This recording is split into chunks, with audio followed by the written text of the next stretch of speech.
Online presentation of the Bouygues Group's interim first half results for 2025. Now, this call will be recorded, and I can assure you, I'd like to ask you to ensure that your mics are turned off. At the end of the presentation, you will have the opportunity to ask questions. To do so, you press *5 on your phone, or if you prefer, you can press *0 to be directly in contact with a telephone operator. I'm going to comment this morning's results with Pascal Granger, and we will then take your questions at the end of the presentation, ourselves, of course, and the heads of the various business segments here with us this morning. Let's begin by the landmark events of the first half 2025. Now, before going into the details here, I should remind you that when we presented our first quarter results, we reminded you that the macroeconomic and geopolitical environments remain very unstable. That said, the results for the first half year are good, strong, so we can confirm the outlook for the group for 2025. Now, if we look at the main indicators for the first half year, what we find is, first of all, the group's sales figure is up slightly over 12 months, thanks largely to the construction businesses. Secondly, the group's COPA is up quite sharply over the year. This was driven mostly by Equans and the construction businesses. Thirdly, that's not including the one-off contribution to tax on profits in France. The net income group share was up on last year. May I remind you that the impact of the Budget Act and the social welfare funding law for 2025 have had an impact on our accounts, a burden, I should say, of 100 million euro approximately, mainly driven by the additional tax on companies. Finally, at the end of June 2025, our net debt was below the level at the same time last year and included approximately 1.2 billion in acquisitions, net acquisitions that is, made over the last 12 months. Okay, the key figures for the group in the first half 2025. May I remind you that, as usual, the first half results are not representative of the full year results, mainly because of the seasonality of Colas' businesses. Colas does not have any business in a lot of our regions during the winter periods, and Equans also has an impact, of course. The group sales figure for the first half reached 26.9 billion, up 1.3% over the same date last year, and on a like-for-like basis, that was a 0.7% increase. COPA for the first half rose 49 million euro over 1 year and amounted to 796 million euro. Net income group share amounted to 173 million euro. Now, this amount is not comparable with the figure for the first half of 2024 because this half year, it includes the exceptional contribution for large companies in France for a total of 47 million euro. This additional tax or surtax is, if we were on a comparable basis, would see our net income group share improved by 34 million euro to 220 million. The effective tax rate for the group was 54% in the first half of 2025. The surtax, the additional tax, significantly deforms the effective rate of tax in 2025, even more so in the first half year because of the seasonality of our business and, of course, the way this surtax is calculated. Finally, our net debt totaled 8.5 billion euro at the end of June 2025, compared with a net debt of 8.7 billion at June 30, 2024. This is good performance given the acquisitions we've been making over the last year, and in particular the acquisition of La Poste Telecom.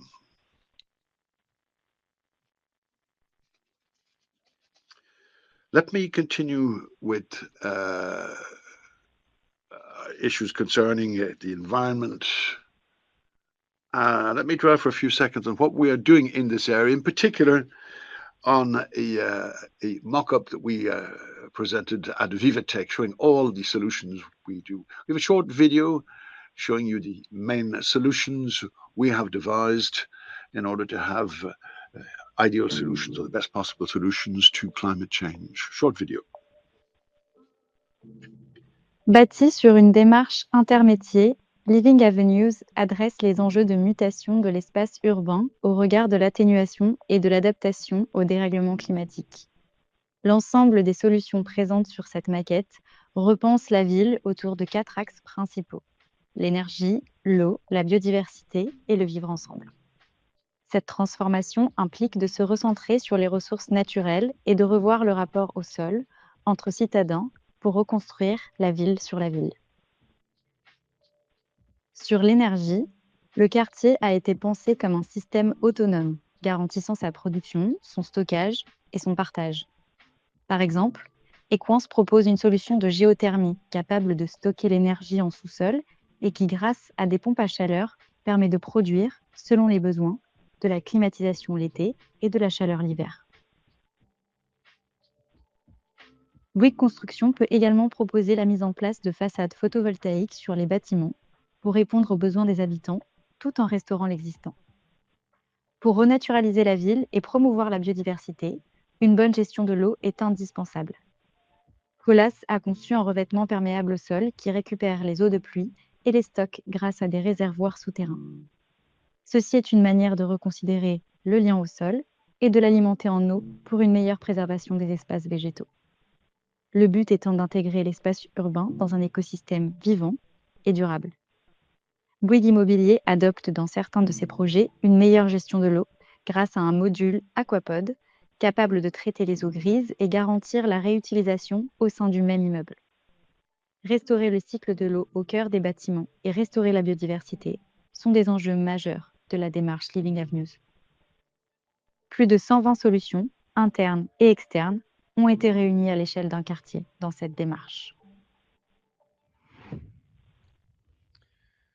Donc voilà, je vous redonne. There you are. Now, just to give you some more specific information concerning our approach to environmental issues on page 8, as an illustration, Bouygues Construction signed a partnership for large-scale rollout of ACT. This is a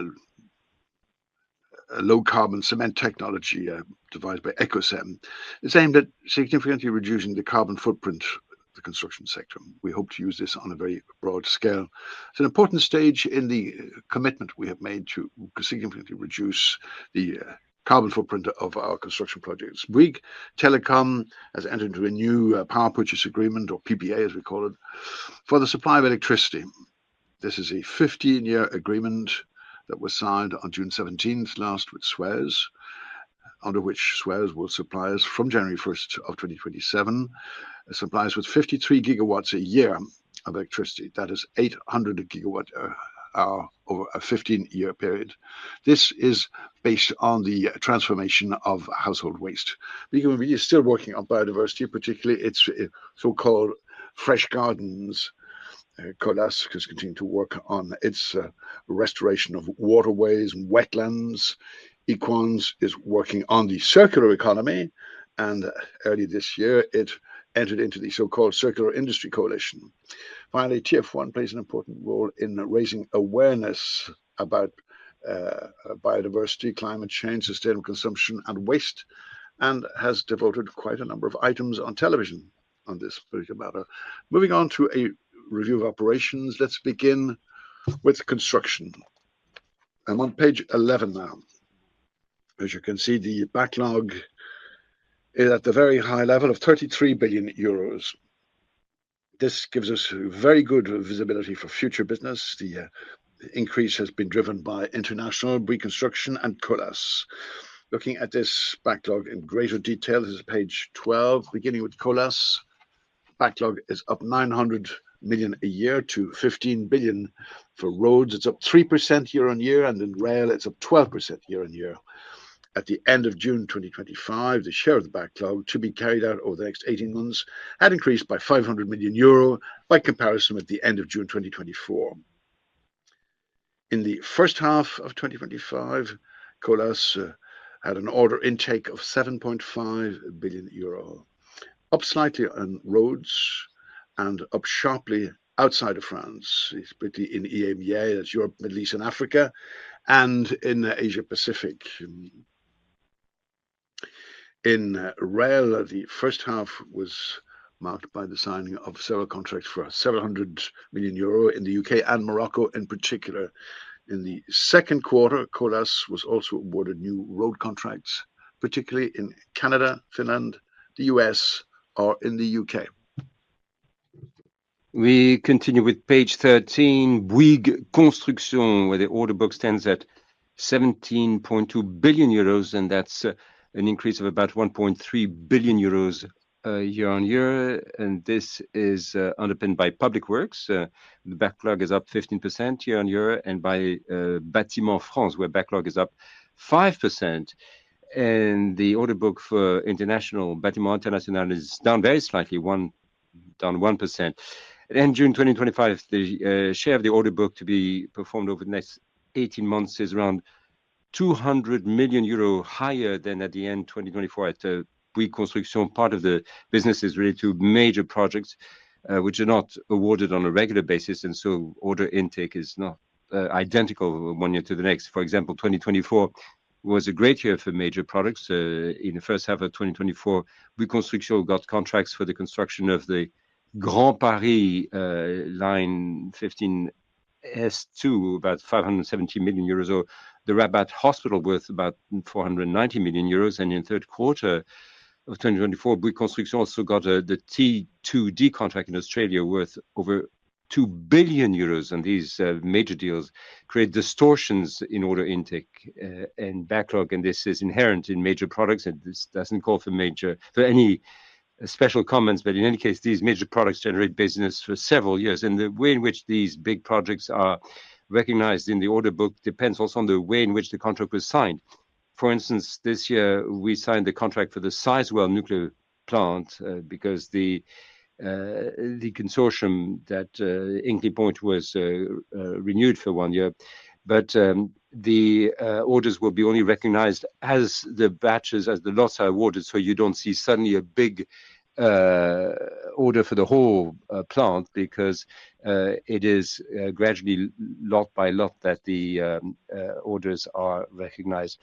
And so Bouygues Construction got orders worth 4.1 billion euros over the period. A significant proportion came from what we called traditional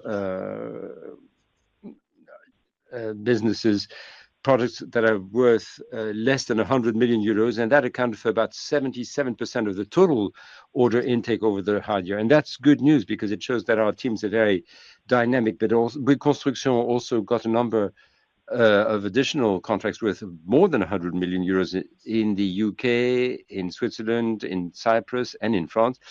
And then, in line with previous quarters, Bouygues Immobilier is still facing challenging conditions. At the end of June, its order book stood at 800 million euros. And in France, the commercial sector is weak, but housing orders are up slightly, plus 2%. An increase in block orders and stable unit orders in spite of the disappearance of the Pinel scheme, the tax incentive scheme. This growth in bookings and reservations should enable Bouygues Immobilier to gradually rebuild its order book over time. Let's talk to the construction activities, the financial results. On page 14, construction activities reached sales reached 12.7 billion euros, up 3% year on year, also up 3% on the like-for-like basis. Colas sales were stable year on year. It's mostly to do with the rail business, up 12% year on year, with the continued growth in soft mobility structures. The road sales were down slightly. Slight growth in France, slight growth in EMEA, strong growth in Asia Pacific, but a decline in North America. Bouygues Construction sales were up 5%, driven by the three divisions: Bâtiment International, Bâtiment France, and Travaux Publics, Public Works. And finally, Bouygues Immobilier sales were up 6%. Housing sales up slightly, 1% in a year, of which plus 5% in France. And commercial property sales at 37 million euros for the half year. This is a spot situation due to the delivery of a 36 million euro project in Q2. Let's go to page 15, current COPA. As you know, every year, because of Colas' seasonal business, there are a number of countries where between November and March there's very little going on. The performance for the half year is not representative of the full year results. Having said that, COPA for the construction business stood at 26 million euros at the end of June, up 47 million euros year on year, driven by improvement at Bouygues Construction, near stability at Colas in spite of unfavorable conditions, weather conditions in North America, and lower losses this year than last year for Bouygues Immobilier. And talking about Bouygues Immobilier, its COPA is impacted by a seasonality effect. Its business in the first half is usually less than the second half of the year. And then the smaller loss recorded compared to the first half of 2024 is related to cost savings. And that is what Daniel Mézières implemented in 2024, a slight improvement in operations in 2025. So let's look at Equans now, on page 17, the key figure for H1 of Equans. At end June 2025, Equans had an order book of 25.8 billion euros, which is slightly down 2% compared to end June 2024. It benefited from an order intake of 9.4 billion euros over the half year and has a substantial pipeline of projects. However, Equans has noted some delays in launching the data center projects, and there's been a temporary slowdown in the gigafactory market, a critical item of its strategy. The margin on orders is improving gradually. Sales for Equans reached 9.2 billion euros in the first half of 2025, slightly down 1% year on year, sort of wait and see attitude that we saw in the first quarter in some industrial and service sectors continued in the second quarter, but that doesn't challenge the favorable medium and long-term trends. And on the like-for-like basis, sales was also down 1% year on year. COPAS reached 364 million euros, so that's a margin operations standing at 3.9%, up 0.7 percentage points compared to the first half of 2024. So that's a nice illustration of the Perform plan.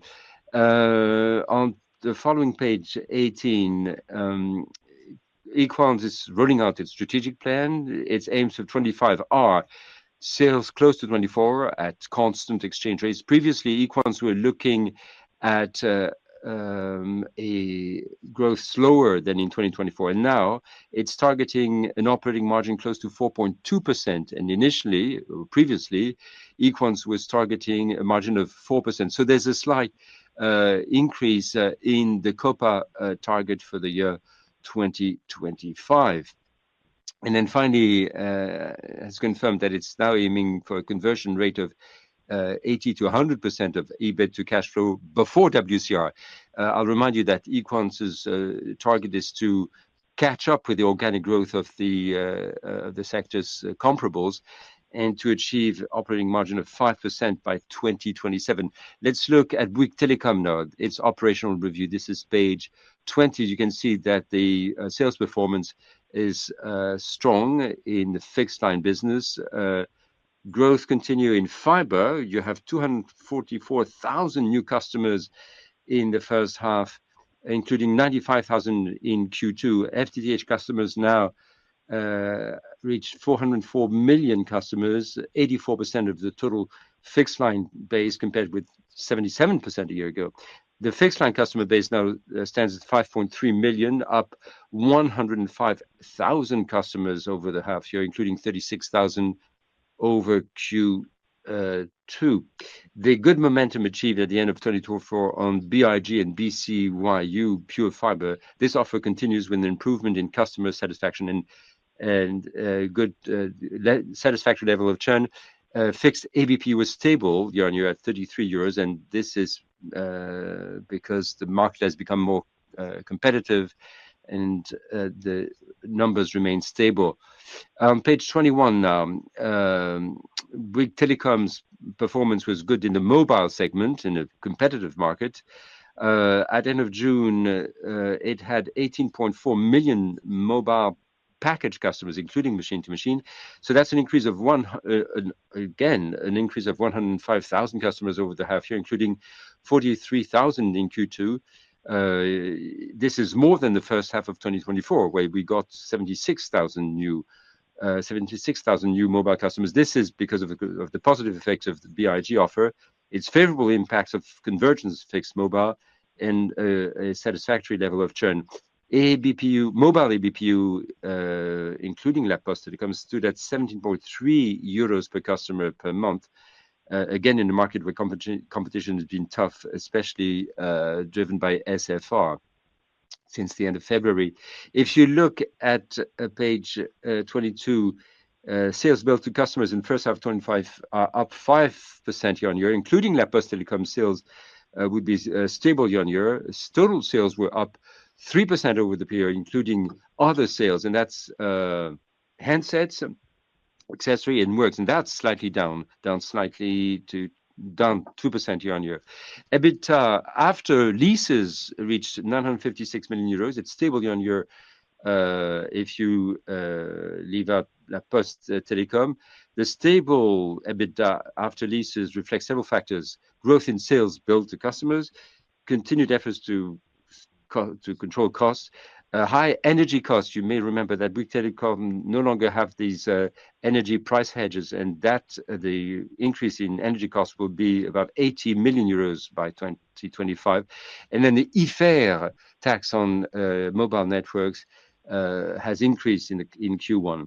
Operating income then from ordinary activities was down to 306 million euros, and that's because of higher depreciation and amortization charge in line with the CapEx, Bouygues Telecom's CapEx trajectory, and growth. Operating investments, excluding frequencies, were in line with the target, 706 million euros. The outlook now, we have adjusted our outlook for billed customers in 2025.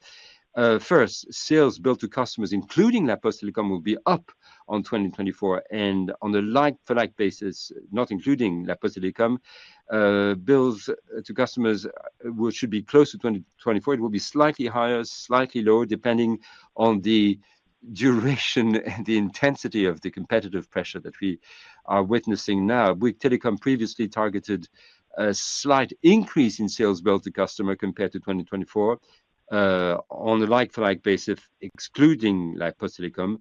And now we add La Poste Telecom's contribution. Bouygues Telecom confirms its target for 2024. EBITDA after leases should be close to 2024. Like La Poste Telecom's contribution to EBITDA after leases will be limited in 2025. The full effect should be expected from 2028 onwards. And so for 2025, we're looking at 1.5 billion in gross operating CapEx, excluding frequencies, and that's mostly to prepare for the migration of La Poste Telecom's mobile customers migrating to Bouygues Telecom. We move to page 25, and that's TF1. TF1's results were published on Tuesday morning. Well, very solid audience figures. The share of women under 50 years of age who are decision makers, that's 33.7%. The 23.7% in the case of individuals aged between 25 and 49. In the first half year, sales were stable at 1.1 billion. Media figure was down 1%, which includes advertising figures down 2%. The non-linear market was impacted by macroeconomic uncertainties. In digital, TF1 Plus has continued to post good performance, with advertising sales up 41% over the year. This confirms just how attractive this is for advertisers. Studio TF1 with Newen was up 6% over a year. This includes 11 million for GPG, whose business is mostly focused on the end of the year. TF1's COPA was stable, broadly speaking, at 131 euro. Cost of programs was 451 million, down slightly over the previous 12 months, which is a reflection of the premium programming maintained in the first half year and of course, the Euro football competition in 2024. Margin for activities was 11.9%, up slightly year on year. Moving on to page 26, the outlook for TF1 in 2025. After the first part of the year marked by a more challenging advertising market, well, more challenging than expected, there's still limited visibility. TF1 maintains or confirms its 2025 guidance of strong double-digit revenue growth in digital. Margins broadly stable compared with 2024, and a growing dividend policy in the coming years. I'm now going to give the floor to Pascal Granger, who will give you a more detailed presentation of the financial statements.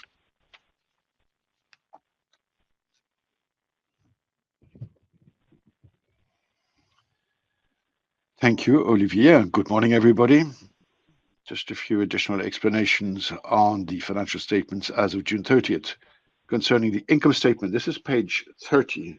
I'm not going to dwell on sales and COPA, which have already been explained at some depth by Olivier. First of all, in the first half year of 2025, we posted 53 million euro in PPA amortization, mainly 25 million due to equans or related to equans, booked at Bouygues SA, and 18 million euro at Bouygues Telecom. Secondly, non-recurring items. These are not representative of the business level. They amounted to minus 55 million euro in the first half. This amount is largely due to equans and is booked partly at equans and partly at Bouygues SA. Overall, this represents for the first half year a total of 47 million euro. Third thing I'd like to mention is that interest expense includes lease obligations, other income and expenses, a total of minus 109 million euro, which is very close to the figure in the first half of 2024, which was minus 185 million euro. Fourthly, concerning the bottom half of the income statement, income tax was 210 million euro, higher than last year. This was because we had better operating performance in the various businesses. This amount does not include the surtax on profits for large companies in France, which amounted to 58 million euro over the first half year. Finally, the share of profits of joint ventures and associates was minus 4 million. That's an expense. It was plus 6 million last year. This was because of the end of the positive contribution of co-promotion in tertiary at Bouygues Immobilier. As a result, and taking into account the impact of the 47 million surtax on profits, the net income group share was plus 173 million euro, down 13 million over the previous period last year. But this contribution was nonetheless up 34 million euro if we factor out the surtax, the one-off surtax. Page 29, net debt at June 29 was 8.5 million by comparison with 8.7 at the same time last year. This is a variation of roughly 2.5 billion euro, mainly due to the usual seasonality of the group's activity. This variation is comparable to the one we observed between the end of 2024 and the end of the first half 2024. The variation by comparison with the year-end 24 was mainly due to the following items. Net acquisitions, net of disposals, 120 million euro, mainly acquisitions by Colas and investments by Bouygues Telecom in joint ventures.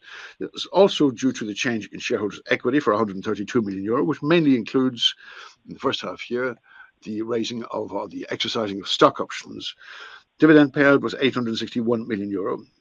That's less 75 million paid to Bouygues, the remainder being paid almost entirely to minority shareholders in TF1 and Bouygues Telecom.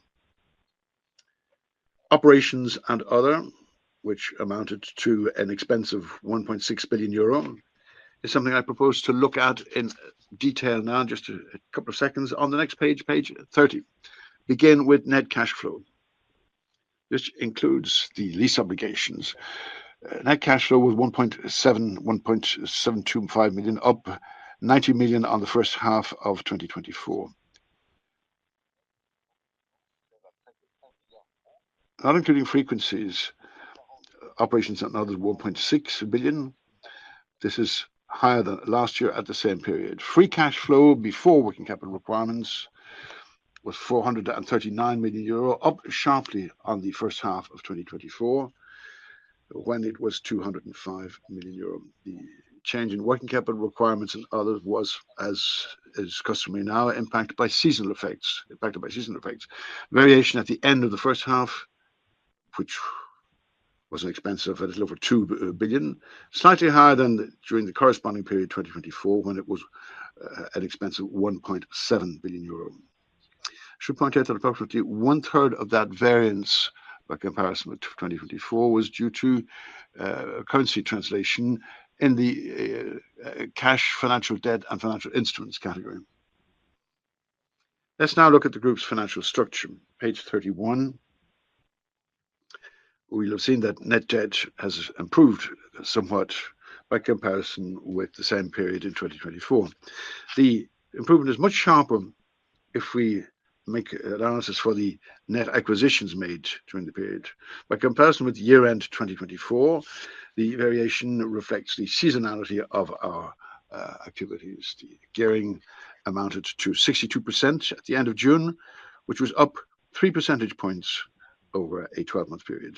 Finally, the rating agencies have given the group good ratings. Standard & Poor's have given us an A- negative outlook. At Moody's, our rating is A3 with a stable outlook. The group's liquidity amounts to a total of 13.4 billion, a very high level indeed. This amount is comprised of 2.2 billion in cash and 11.2 billion in undrawn medium to long-term facilities that have not been drawn down, of course.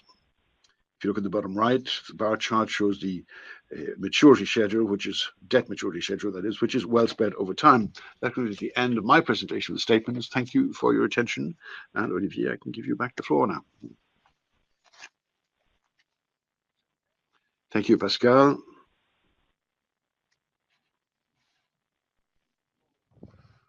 I propose to turn the page, so to speak, and say a few words about the outlook for 2025. Moving on to page 36 directly. Am I on page 36?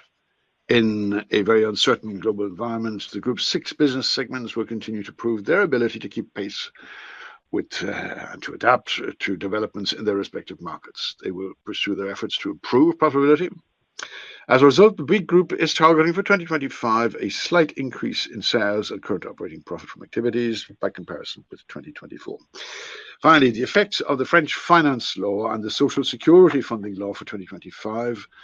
This has an impact on net profit attributable to the group, and the effects are estimated to date at around 100 million euro. So this additional corporate income tax is a one-off and should only have a bearing on 2025. Sorry, I went too fast. I overlooked something very important. Speaking of turning the page, usually after Pascal, I move on directly to the outlook. Not so this morning. I overlooked something very important, and I apologize to Pascal. Let me come back to page 33 to tell you that there's a change in the group's governance.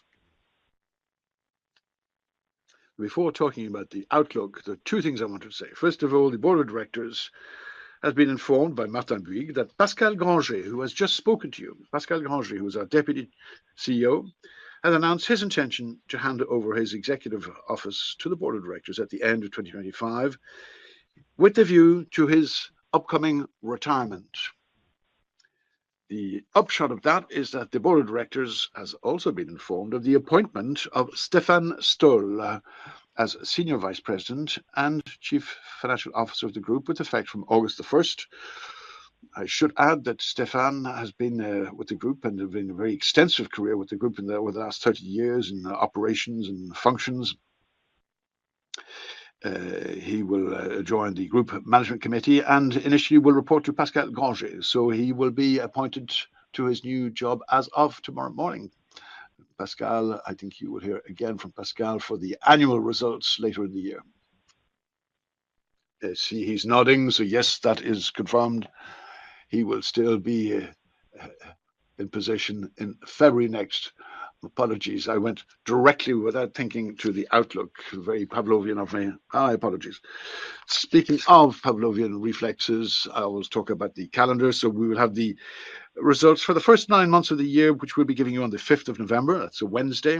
After that, we will be at your disposal with all the heads of the business segments here to take any questions you would care to put to us this morning concerning our businesses. Maybe I should add that Etienne Jacola will be speaking on behalf of Equans because Jérôme is not here this morning with the C-suite. So let's begin. Q&A, please. If you wish to raise a question, please type *5 on your phone. If you wish to withdraw your question, or withdraw your request, please press *6. Next question is from Mathieu Robillard from Barclays. The line is now open. Please go ahead, sir.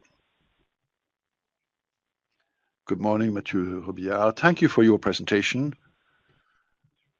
First of all, I have a question on Equans.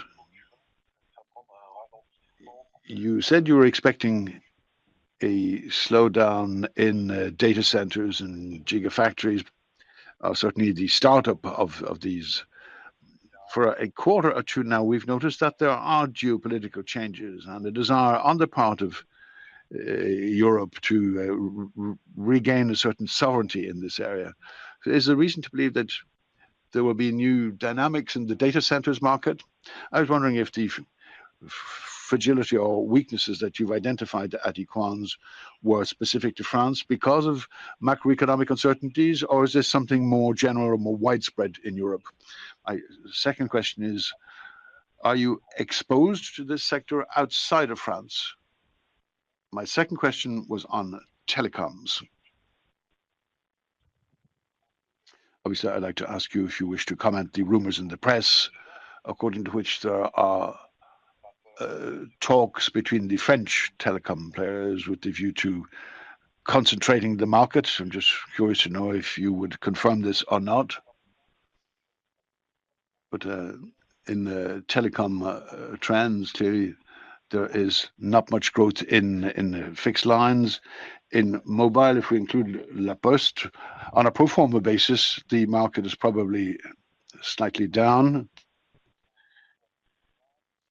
Is this because of lower offers? Have you stopped raising prices? If you could give us some insight into what's happening, the broad trends. Thank you. Okay, let me answer about data centers but also gigafactories, because in both cases, there's been a change of technology. In gigafactory design, they were initially designed for batteries of a certain type. Now, batteries have changed, and the design that we have been using up to now has been stopped. What's happening is that we are redesigning these gigafactories differently. The second phenomenon is that there's been the growth in the EV sales is not as high as anticipated. So let's say the transition to electric vehicles is slower than expected. That said, yes, there has been a slowdown because A, the change of technology, and B, because of the market, which is growing more slowly than expected. We've also closed down Northvolt in recent months. As regards data centers, there are two phenomena. The first of these is that, broadly speaking, data center technology is evolving. Beforehand, the technology was called air cooling. The microprocessors were cooled by air, if you prefer.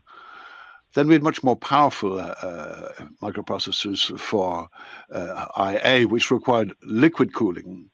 So with the change in design from air cooling to liquid cooling, which is the first thing, and this was accentuated by the fact that we have AI models that work with so there's some doubt about the fact that we should be doing air cooling or liquid cooling or a combination of the two. In all events, data centers are, I think, there's a kind of wait and see phenomenon. The second thing I'd say is that data centers are mostly designed for American upper scalers. There's been a relocation of data centers in the US. Up to now, we did not have data centers in the US. This is a market we have ventured into recently. We've taken an order for a data center. So data centers are an area where we have full control over the technology, be it in air cooling or water cooling. We fully understand the industrial aspects. This is a market we expect to develop substantially because the rise to power of artificial intelligence will be very significant. We have know-how in this area, including in the construction of large data centers, which tends to be the way we are heading. So it's not something we're worried about. There's a little bit of a kind of a wait and see phenomenon, but let's be cautious. As for telecoms, there are two parts to your question. The first question, while Benoit is getting ready to answer the second part of the question, first of all, it would appear that there's a possibility of the French market consolidating because after restructuring of debt, it could well be that SFO could come onto the market. So there could well be an operator for sale. If so, would we be capable of consolidating the market? We feel that the European rule, the hard and fast rule of 4 operators, is changing, particularly since the Draghi report of last year. So concentration may be possible, consolidation may be possible, provided SFO is divided up in such a way that the French market remains competitive. Now, we'd need some in-depth talks with operators to see how we could divide up SFO to keep the market competitive. We'd have to put a price on each of the parts and submit a price that would be acceptable to Mr. Draghi, I should say. Up to now, any discussions have been very, very embryonic. As for the market dynamics, I think yes. Yes, good morning. Concerning the ABPU in fixed and mobile, there are two phenomena. The first of these is because of the strategy that we implemented late last year with the big offering. This is a strategy that's really aimed at anchoring customer loyalty and aimed at convergence. This means that we have what we call cumulative offers. If they take out more subscriptions with us, which of course this has an impact on ABPU, but it reduces churn both in fixed and in mobile. The second part of this strategy aimed at convergence and anchoring loyalty is that since early this year, we've had fewer adjustments than in the past. So the dynamics in ABPU are not as strong, but we have improved the churn that we observed throughout the first half year. So they're the two consequences of the big strategy we implemented late last year. Secondly, in the mobile market in particular, as Olivier mentioned, the market has become more fiercely competitive since February or March of this year because of price drops to entry level or new prices, and particularly with the SFO, which has an impact on the entry level of the market and the web, and has an impact on the overall ABPU in mobile phones. However, the big offering are of a different nature altogether. Thank you, Benoit. Next question, please. La prochaine question. Next question from Vinny Delsen de Uldo. You have the floor. Good morning, everyone, and thank you. About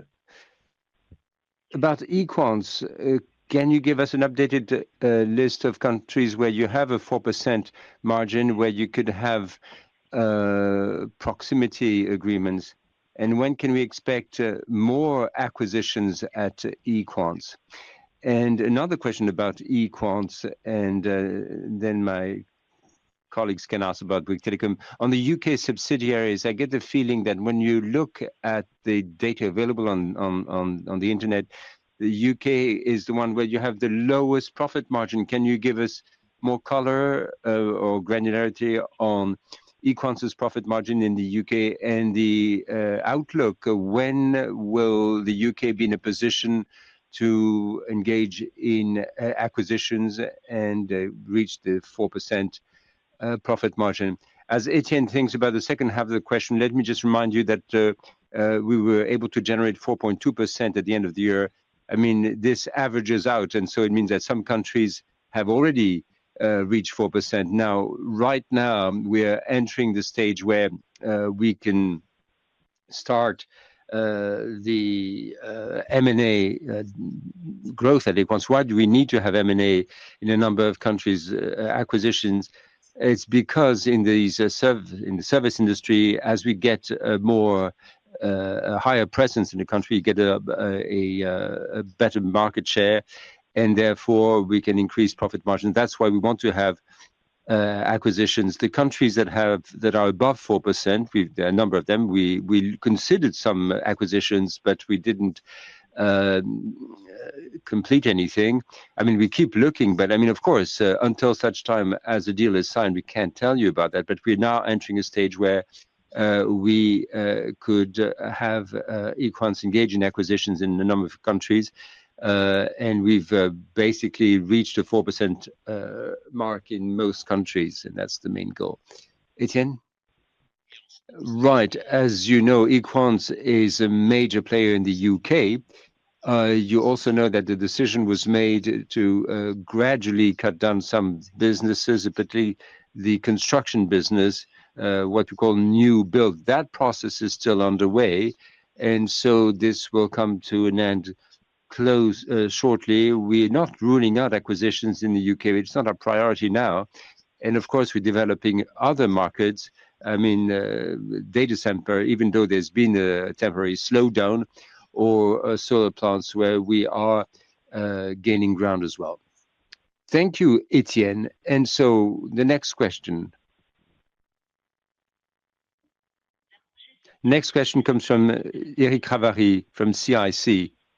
You have the floor. Good morning, everyone. And I have three questions. Number one on Bouygues Telecom. Reading in the news, we find that your joint venture with the SFR, well, you could have a couple of mobile sites being acquired. Can you give us figures on the number of sites? And will the cash be, well, 50% of that cash go back to the parent company?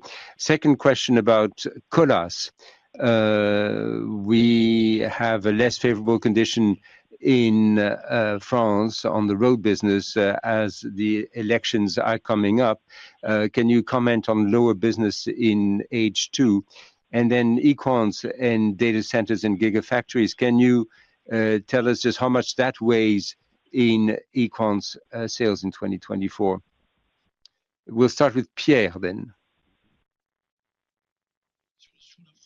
About H2 in France, sales are stable. The order book is looking good. And of course, we are looking ahead to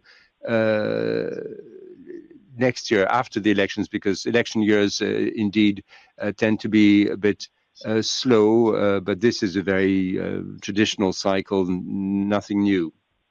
Thank you, Pierre. What about Benoit on the sites? Yes, with SFR, we started, they are disposing of some of the passive activities as part of Crozon.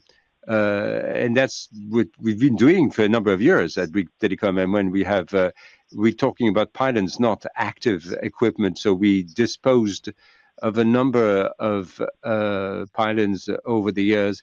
But then part of the towers were joint property between us and SFR, about 37 sites in the Crozon area. And so we're finalizing this. I mean, the disposal of these pylons, 2,700 pylons. Regarding the financial impact, this is being finalized, but of course, this will mean lower debt, about 350 million cut in Bouygues Telecom's debt by year's end if the operation is completed by year's end. Thank you, Benoit. And Etienne, about the data center. Yes, about the data center, they account for about 5% of Equans' business. As we said earlier on, we've never conducted so many studies on new projects. Of course, there's a temporary slowdown, but we have a European team to step up growth in that business, and we are now entering the market in North America to start on new territories. Thank you, Etienne. What about the gigafactories, they ask? No more questions on the French channel. Would you move to the questions in English?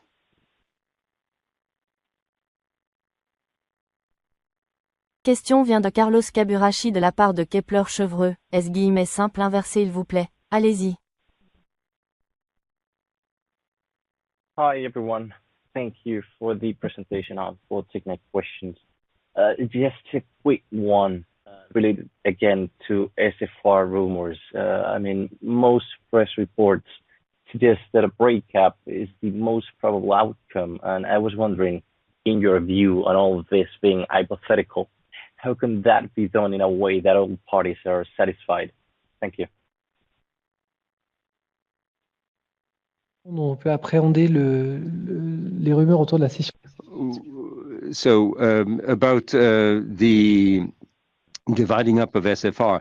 Well, SFR, as we speak, is finalizing its own debt restructuring, and so this is a prerequisite for any disposal.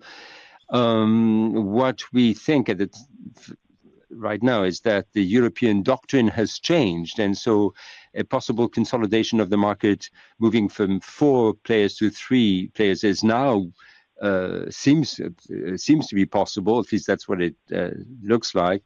The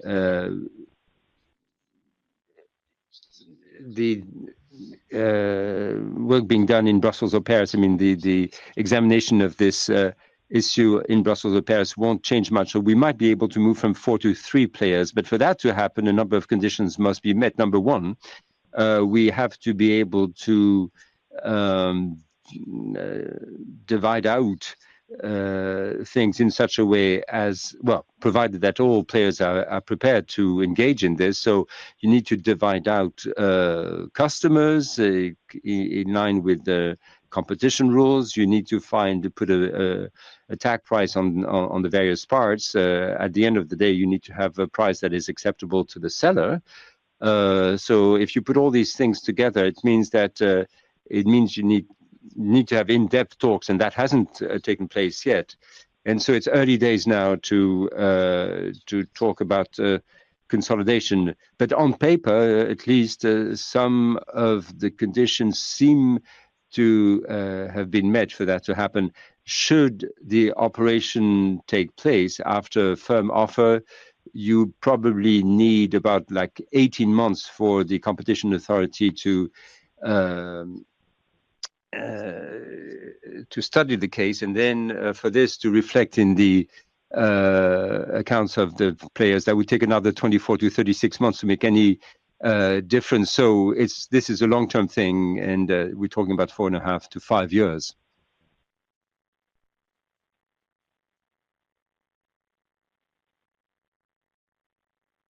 Next question comes from Akhil Dattana from JP Morgan. Please go ahead. Hi, good morning. I've got a few questions as well, please. Can I start with Equans? So on Equans, you've talked about mix effects and opportunities from gigafactories and data centers. I just wondered what this means for margins. Obviously, this year you have nudged up your margin target. Speed today's done the same, so all your peers are similarly seeing margins go up. But I just wondered, if we think longer term, how should we think about mix effects impacting your margin outlook? So that's the first question. Then I've got a couple of questions on telecoms. The first one is on the tower transaction, which we had headlines on yesterday. I guess I'd love to understand a bit better how we understand that transaction. And I guess the things I'm trying to understand is, firstly, I understand you proportionally consolidate that tower entity today. So I'd love to understand what the numbers for that asset are, so we can understand as and when you deconsolidate, what that means for you financially. But second to that, if we try and apply typical tower financials to that transaction, the implied multiple of the asset would seem to be about 12 to 13 times EV/EBITDA, which seems very low compared to peer group transactions. So I'd love to understand if that's accurate, if I'm calculating it incorrectly, or if it is a low multiple, why that might be. And then the final one was just on competition. You talked about competitive issues across both fixed and mobile. I was just trying to reconcile those comments versus what Orange has said on their earnings call. So Orange suggested that things have got a bit better in July. I just wondered if you'd agree with that opinion, or whether you think that it's just as competitive as it was in Q2. Thank you. Sur Equans, sur l'effet d'évolution des marges. Regarding profit margins at Equans, our target is to have a COPA of 5% by 2027. We've just announced that now COPA for 2025 will be better than expected, because when we had our Capital Markets Day in February 2023, we announced for 2025 a COPA margin close to 4%, and in our minds we meant at best 4%. Now we're looking at 4.2%, so we have some improvement there.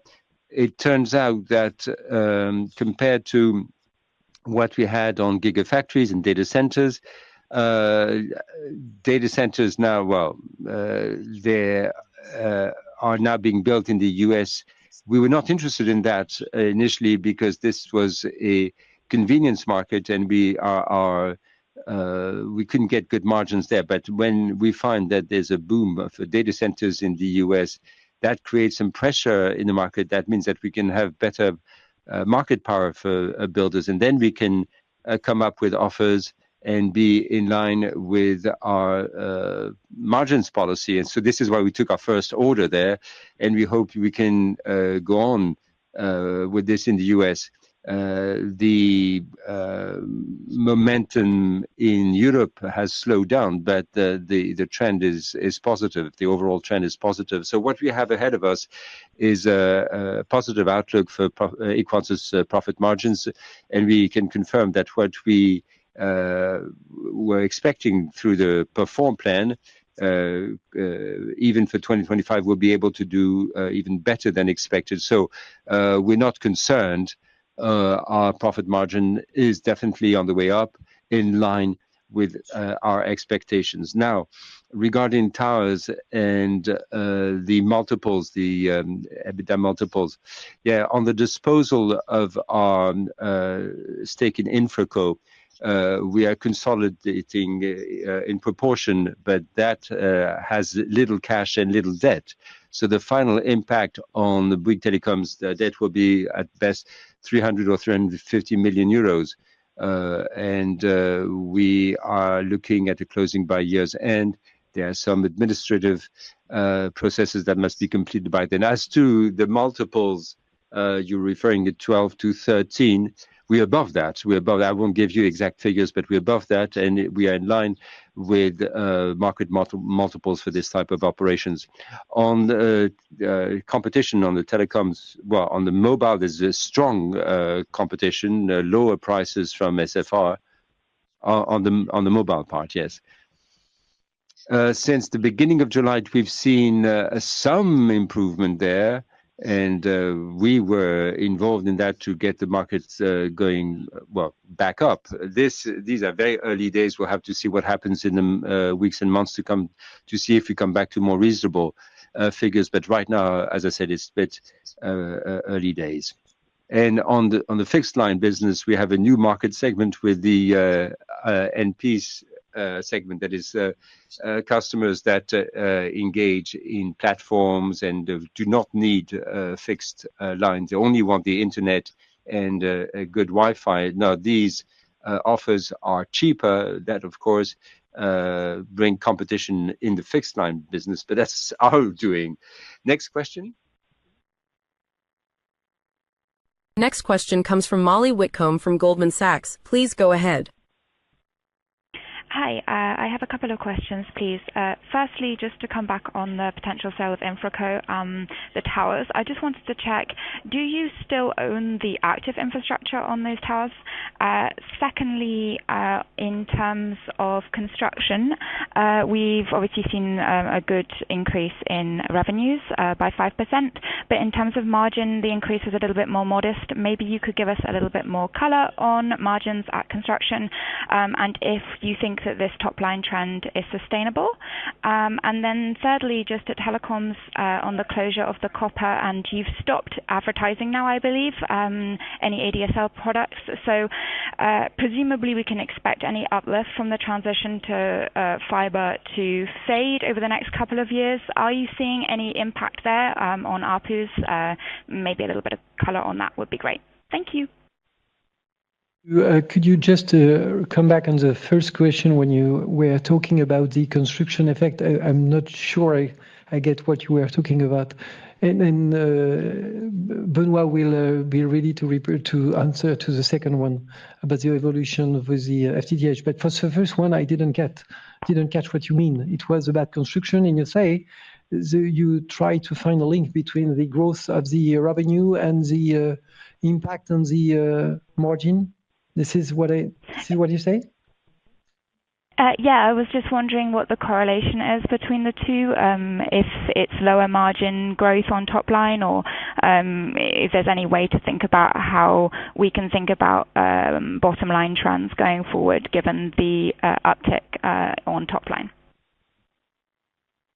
Who was the candidate? Mr. Granger.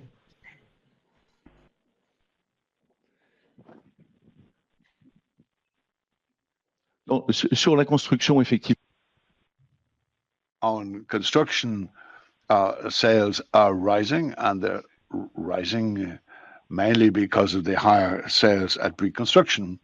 Now, the percentage margin of pre-construction is rising at pre-construction too. It's gradually coming back at Bouygues Immobilier, and elsewhere, it's as a percentage margin, it's fairly stable. So we saw no reason why the percentage margin should deteriorate between 24 and 2026. It's actually going to improve. Our normative margin rates are usually in a bracket, depending on the type of projects we're measuring. If we look at this business by business in real estate, and for reasons Olivier's already explained, real estate is going through a very particular period. The demand is very weak because we're missing one of the main players that this is individual investors in France who usually energize this market, usually because of tax incentives that are not in existence at the moment. As a result, the market is proving difficult. Elsewhere, bookings and order intake are doing well, so margins are well below normalized levels. But Bouygues Immobilier is adapting its structure to align it with the current level of business. So the margin in real estate should improve. At Bouygues Construction, I'm sure you know that this usually involves a lot of large projects, and the normalized margin will be between 3 and 3.5%. That's annualized. That's our target for this year. There's no particular difficulty this year. On the contrary, the first half year was rather good at Colas. The first half year is never representative of the full year, but over the full year, we expect that in the medium term, our margin will be in the region of 4%. We're not there yet, but little by little, we're getting there. So in construction, we are quite happy about our results. Thank you, Pascal. Benoit, if you'd like to take the first question on the sale of Infraco. Now, if I fully understand the question is, we are selling just the liabilities? No, we're just disposing of the liabilities. We will keep the electronics. That's our strategy on infrastructure. The liabilities can be disposed of. We're doing that on the remaining 3,700 sites. And as for the asset sites, we are retaining the assets. Now, as for the evolution of ARPU in fixed lines with the transition to fiber, first of all, this transition has been very good, very strong, but we've reached what we call the asymptote. Broadly speaking, in terms of ARPU dynamics, everything that transitioned towards fiber is peaking. We've reached a peak of sorts, a plateau. Two segments in fiber. First of all, the traditional offering, where it's a 3AP, and then there's the 1P offering, which is just internet, high performance internet or high throughput internet. So we have a mix, combination of these two. The 1P has a lower ABPU and prices are lower, costs are lower as well, by the way. But and then you have the 3P dynamics. So you need to look at the two and the combination or mix of the two if you are to understand how our ABPU will evolve as we transition towards fiber. Thank you, Benoit. Next question. Next question comes from Rohit Modi from Citi. Please go ahead. Hi, thank you for taking my questions. I have a couple, mainly on telecoms. Firstly, if you can give a bit more color on the subscriber net adds on the mobile side. And this is on the backdrop of there was an article a couple of days back where it says that La Poste added 200,000 subscribers since your acquisition. If I see your current net adds, that's around 68,000 in the first half. So just in the sense of how much net adds you're seeing on your legacy brands and how much net adds you're seeing on La Poste, if you can give a bit of a breakup there. Second question, on consolidation and a bit of a change in terms of your comments around consolidation or view around consolidation on the regulatory side of it. Just trying to understand if you had any kind of indication or early discussions with the regulator already that gives you confidence that, now there is more possibility of this consolidation going through. Thirdly, again, a hypothetical question on consolidation, but in the event of consolidation, I want to understand, do we have capacity to take on more tower leases? That's one of the main contention, I think, with SFR. Thank you. Très bien, Benoît. Ah, il y a une question sur les... Are the net adds in mobile? We have 105,000 net adds. We had 105,000. The two figures are the same. That's easy to remember. 105,000 in fixed, 105,000 in mobile. We were lucky, weren't we? Of these net adds, first of all, we're very happy with the performance of the big packs. This is a family type convergence, good growth in big, and this comes from sales that are at a good level, higher than the previous years, but also the lesser churn. So this gives us a good net growth in premium. As for digital packs, a very fiercely competitive market since March. So there's been tension on ABPU, but also on the net growth of this market. Let me come back to big for a second. Do bear in mind that our good overall performance comes from sales, on the one hand, of course, but also the reduced churn. On the issue of consolidation, the question was quite specifically, have we already held talks with the regulator? Well,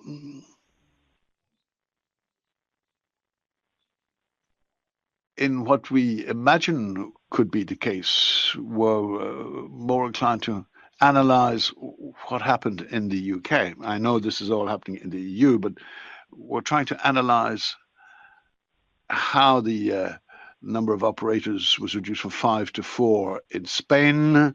So what we're doing is analyzing how things have gone elsewhere, how the regulator has been involved, rather than talk to the regulator, because the regulator will only give you an opinion on a specific concrete project.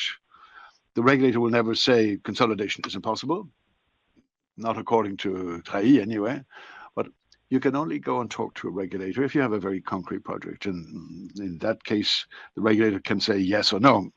So to go to talk with them in general wouldn't actually do us any good. We would need something concrete on the table if we're to talk with the regulator. And the simple fact is that we're not there yet. We're not there anyway. Well, we need to talk with our competitors before going to see the regulator.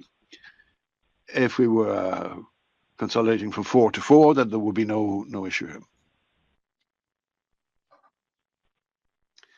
If we went, it's only insofar as we want to change the number of telecom operators that we would have a very specific or need a very specific project before talking to the regulator. And the regulator's opinion is only an opinion, by the way. The regulator is not the head of antitrust issues. We need to convince the whole college of members of the antitrust authority.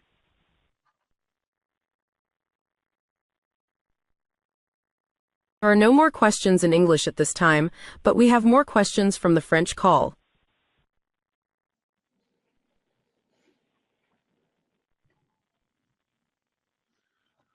If you wish to raise a question, please press *5 on your keypad.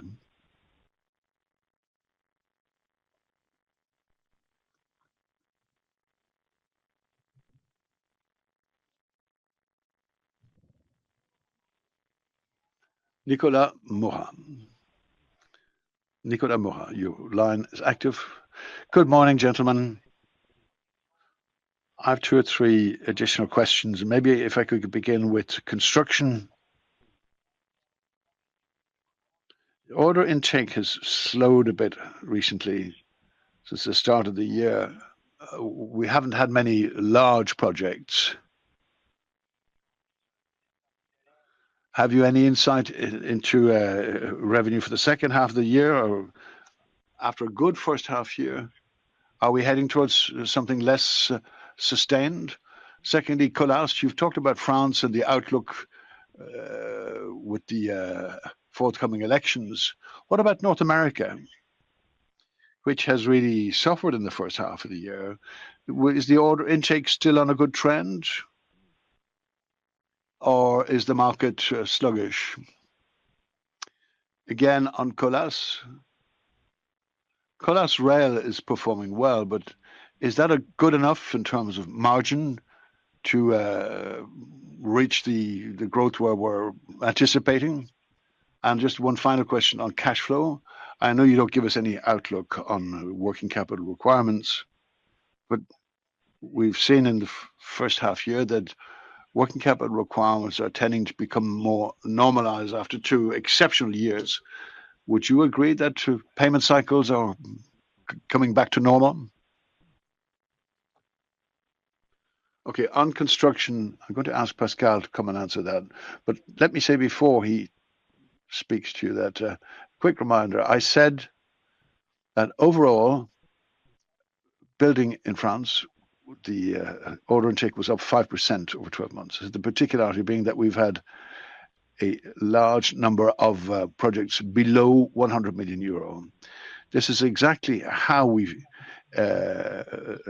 supply our shorter term, as opposed to these large projects that tend to span periods of 7-8 years. So things are going well. Pascal, if I could just add to that, in the, let's say, what we call the projects below 100 million, we're at the same level as last year, just to reassure you regarding the order intake. But as for the activity, the sales are actually up 5%, but over the full year will be up after the various changes in scope of consolidation or forex. But broadly speaking, we'll expect to be on the same trend later in the year.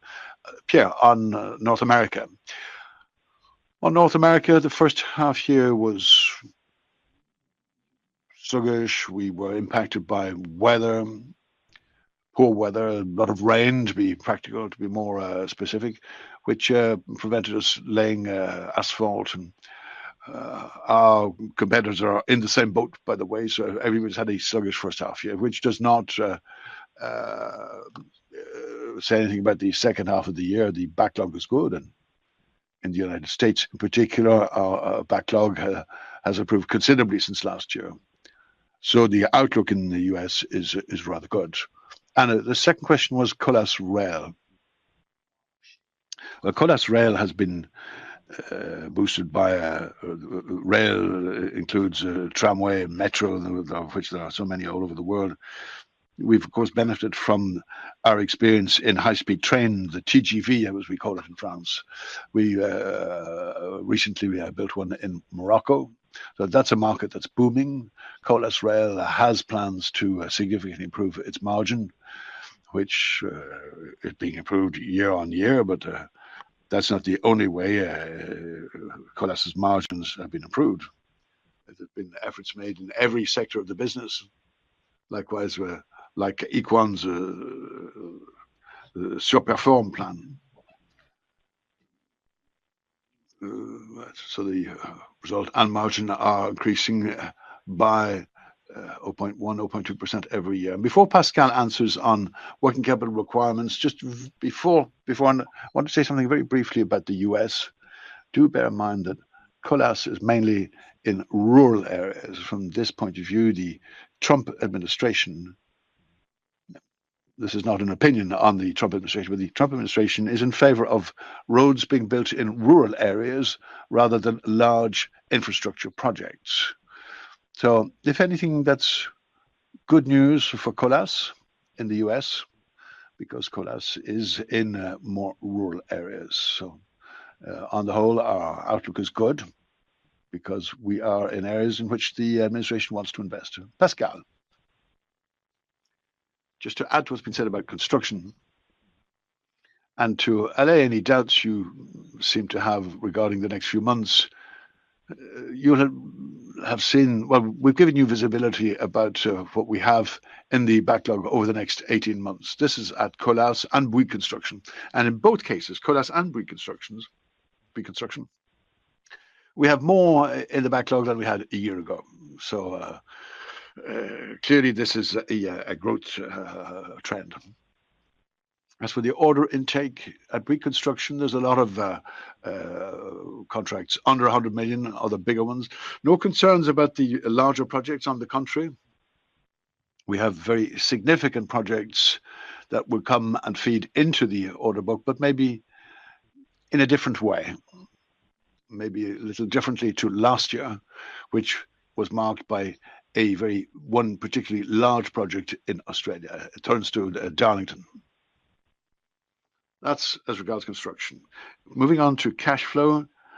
As you said, we do not give you any guidance on cash flow at year end, because that depends largely on our working capital requirements. What I can say about WCO is that we're doing well. Over the last 2 years, we have improved the group's working capital requirement by 1 billion annually. It's not that we're spontaneously generating cash. It's just that we are still making efforts in our various businesses, efforts that have achieved results. And despite a very high level, that's objectively very high level, at Equans, quarter after quarter, we keep improving working capital requirements. So we feel that we can still improve, but the situation is not, linear from one quarter to another. So I can't say where we'll be at the end of the year, but let me reassure you that everybody in our different businesses, in our different business segments, and in particularly in construction, Colas and Bouygues Immobilier, Bouygues Construction, Equans, they are all working hard on working capital, as was already the case with Bouygues Telecom and TF1. Could I ask a final question on Equans? I see that sales are slowing for the various reasons you mentioned earlier in the call. Your target this year or next year was to align with the organic growth of 2-3%. That's the industry average. Are we on track for that? Or what about the margin? Well, on this particular point, two events I want to mention. First of all, there's the currency translation effect in the areas we have business in. In North America, the forex effect is negative. In Equans, it's $1 billion of business, but the negative forex impact, and we also have a negative forex impact in the UK and Australia. The UK is a significant one because it's our biggest country in Europe, after France, of course. So they're all issues. And of course, at the moment, there's a certain wait and see policy about large projects. Leaving those two factors aside, we've no real concerns about the intake in the future and about the sales revenue that will be derived from that. As for being selective about what we choose to do, you see that we tend to achieve our COPA targets earlier than expected. So we're confident. The trends underpinning Equans business are good. They're there, and they will be there sustainably. Etienne, did you want to add a point? Just one thing. During the Capital Markets Day, we also told that we'd be closing down certain dilutive businesses in order to improve our margin. When you take that type of decision, it takes a certain amount of time before revenue actually slows to zero. So we're still experiencing negative effects as a result of the decision to close certain businesses, which will only be finally closed in 2027.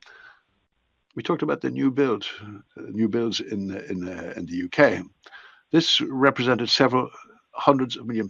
We decided to discontinue this because the margin levels were not in line with what we expected of Equans. Question?